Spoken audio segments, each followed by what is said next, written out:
Es que comprenda que para unos cuantos de nuestros seguidores, para otros no, para unos cuantos, o cuando esto pueda llegar a otras personas, no es fácil de digerir, no es fácil de digerir.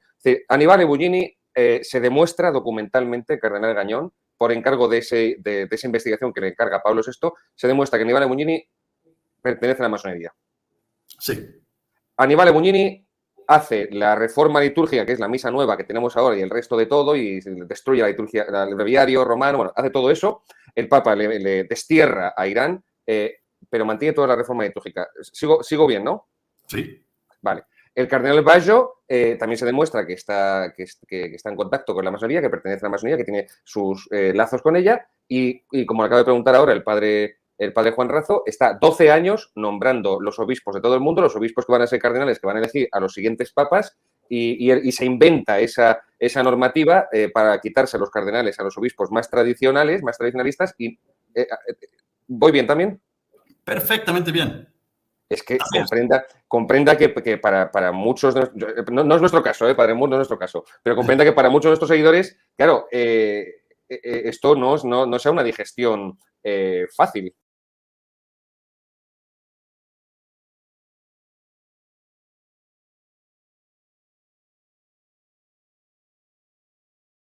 Sucedió una cosa muy curiosa. Pablo VI en 73, creo, un año antes, empezó a sospechar de que las cosas no andaban bien. ¿Qué cosas con la iglesia? La fe, problemas de la fe. Problemas morales siempre hay, y siempre va a haber, porque somos seres humanos, pero problemas de la fe. Y él pronunció más bien esta frase famosa que el humo de Satanás había penetrado en la sacristía, en un muro de la sacristía, y llenó de humo malo la sacristía. Nadie entendió lo que estaba diciendo, pero él entendió lo que estaba diciendo. Y estaba diciendo que el enemigo ya penetró la iglesia, al centro de la iglesia. Entonces, en aquel entonces, yo estoy investigando, y este va a ser en un libro futuro, pero estamos investigando muchos de nosotros a la persona que le entregó esta información al cardenal Staffa. Había un sacerdote americano, si no me equivoco, su identidad todavía no lo conocemos, que encontró documentos de prueba de que un señor, un arzobispo llamado Bugnini, era miembro de la masonería internacional, de la masonería italiana. Ahora, eso está completamente contra de la fe católica y de membresía en la iglesia católica. La iglesia no permite a nadie que es masón. Si eres masón, eres excomulgado de la iglesia católica. Y ahí tenemos un señor obispo que, al menos según los documentos, era masón. Para su audiencia, Luis, no solamente este obispo era masón, este era el obispo encargado de la nueva misa, de las reformas litúrgicas de la misa.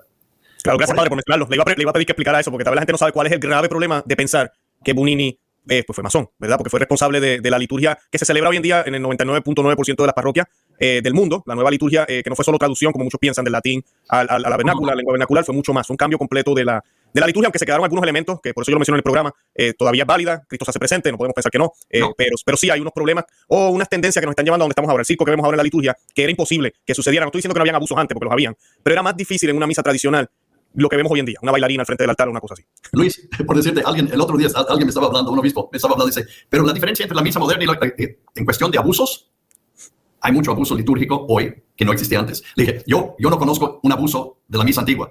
Dice él, un abuso de la misa antigua era de faltar una genuflexión. Exacto. Era no tener los dedos exactamente. Este era un abuso. Pero hoy día, con personas bailando, gritando, dando maromas, es una locura lo que se ha transformado nuestra misa en un show y un show barato en varios casos. No digo todos, hay muchos sacerdotes que celebran la misa moderna, la misa nueva, con una dignidad y un respeto fantástico. Así es. Definitivamente, pero se abrió a muchos abusos porque dio más libertad al individuo, al sacerdote individualmente hablando, de pronunciarse, de demostrar varias cosas teatrales. Bien, de todos modos, regresando al tema, este obispo Bugnini era masón. Ese es un problema muy grande, porque ¿qué significa eso? Significa que él introdujo en la misa filosofía masónica. O sea, lo más importante, si nos fijamos un poquito en el asunto de la misa, hemos perdido, para ponerlos en términos sencillos, hemos perdido el sentido vertical un poquito. Dios y yo con Dios. Y lo hemos puesto mucha más importancia sobre lo horizontal. Tú y yo, mi vecino y yo. El beso de la paz, el hablar de papá. Todo esto, y hemos olvidado la trascendencia de la misa. No fue que hemos olvidado, fue hecho a propósito. ¿Y quién lo hizo? Lo hizo Bugnini. ¿Ok? Ahora, alguien entregó los documentos de prueba de que era masón. Hablar es muy fácil. Puedes criticar a quien sea y hablar. Las malas lenguas hay en todo. Pero tener documentos en mano de prueba es otra cosa. Presentaron esos documentos al cardenal Staffa. ¿Quién es el cardenal Staffa? Era el encargado de la Corte Suprema de la Iglesia Católica, que se llama la Señatura Apostólica. Esa es nuestra Corte Suprema. Si uno tiene un caso contra un obispo, etcétera, etcétera, y quiere ir a la Corte, en lugar de ir a la Corte Civil, se va a la Corte Suprema de la Iglesia, la Señatura Apostólica. El hombre que recogió los documentos de la prueba de membresía en la masonería de Bugnini era el cardenal Staffa. Él era el jefe de la Corte Suprema. Lo examinó, mandó llamar a la policía, mandó llamar al Interpol también. Hizo toda una investigación sobre la veracidad de esos documentos. Resultó de que sí era cierto. O sea, no solamente agarró los documentos y dijo, miren nomás qué vamos a hacer. No. Tomó su tiempo, hizo una investigación completa de la autenticidad de los documentos y después él y otro cardenal, el cardenal Silviano Oddi, fueron con Pablo VI, con el Papa, y le presentaron los documentos. Para decirle, santidad, el que usted nombró para encargarse de los cambios modernos de la misa es un francmasón, es un masón. Y aquí está la prueba. Si quiere usted hablar con el Interpol, con los que investigaron eso directamente, lo puede hacer, pero nosotros lo hemos hecho ya, y este es.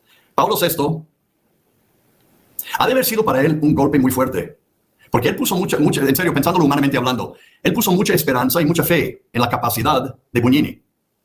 Y acuérdense, es difícil un poquito para la gente de hoy de imaginarlo, pero estábamos en un tiempo de cambio, inseguros de todo, a ver si andaba bien, si andaba mal. Te digo, Luis, una cosa increíble. Yo me acuerdo el espíritu de aquellos años, de los años 60, después del concilio ecuménico. La idea era de que nosotros íbamos a tener que construir iglesias más grandes para acomodar a toda la gente que se iban a convertir al catolicismo. Todos los protestantes iban a entrar, y ¿dónde vamos a poner toda la gente? Sucedió el contrario. Empezamos a perder nuestros católicos. Qué tristeza me da cuando veo la estadística de América Latina en cuanto al protestantismo. Sí, los pentecostales están haciendo fiesta en nuestros países. Así es, qué tristeza me da. Pero nosotros lo hemos perdido porque nosotros hemos perdido el sentido de lo sagrado. Y ellos no. Eso es otro tema para otro día. Claro.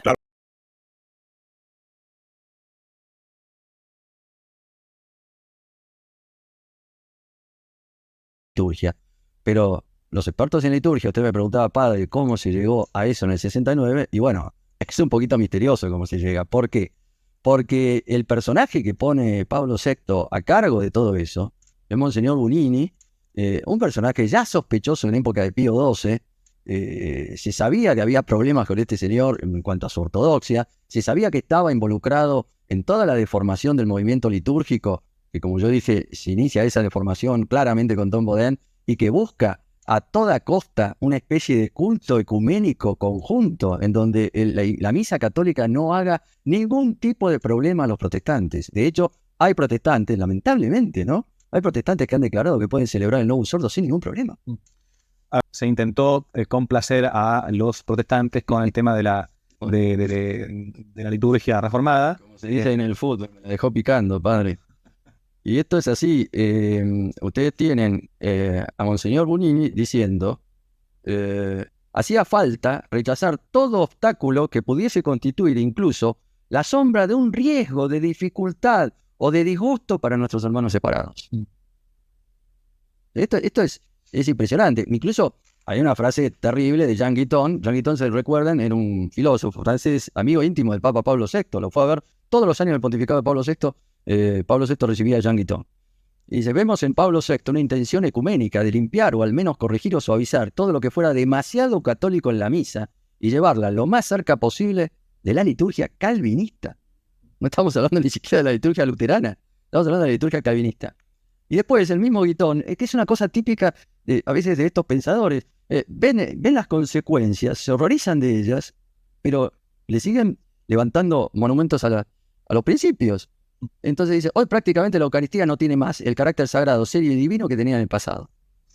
Y esto lo dice Guiton, no lo dice un pibe en la esquina, como decía Santo Tomás, que no busquen chiquitos en la esquina para discutir. Lo dice Guiton. O sea, acá hay una cantidad de cosas que están tremendamente implicadas en la reforma litúrgica y que ahora están saliendo un poco a la luz.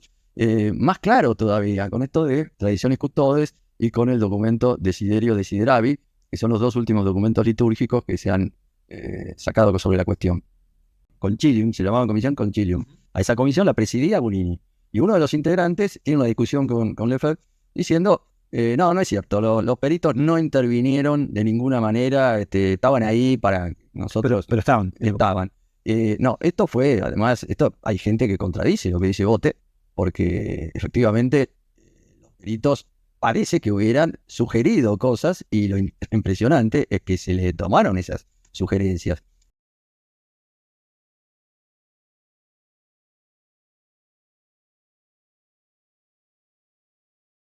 Y la funesta actuación del masón Aníbal Bugnini, secretario del Departamento Pontificio para el Culto Divino, el artífice de la actual misa, cuyo mayor logro fue cambiar la orientación del celebrante. El sacerdote antes miraba a Dios, la cabeza de la comunidad miraba al Señor Todopoderoso. Pero Bugnini crea la obra maestra de la masonería, dando una revolución de 180 grados. Durante la Eucaristía, el celebrante ahora da la espalda a Dios, y el hombre se convierte en el actor principal. Y una vez descubierta su filiación masónica, por la publicación de la lista Pecorelli que denunció a más de 180 cardenales y obispos, miembros de una logia en Italia, fue desterrado como nuncio a Irán por Pablo VI. Se había descubierto además que el gran maestre de la logia le pasaba una asignación mensual muy importante, y uno de esos cheques fue fotografiado y publicado en una conocida revista en 1975. Pero tan peligroso como él fue el cardenal masón Sebastiano Baggio, encargado de nombrar a todos los obispos del mundo, y que se lo vincula de alguna forma con la muerte de Juan Pablo I. At all, right? I mean, I could go on, right? So the document in some ways reads like a conservative document. However, Annibale Bugnini said he was the secretary. He was the secretary of the committee that wrote Sacrosanctum Concilium, just as he was the secretary of the liturgical reform body afterwards. And he gave a speech to this committee in which he said, and we have this written down. It's not a conspiracy theory. We have the evidence.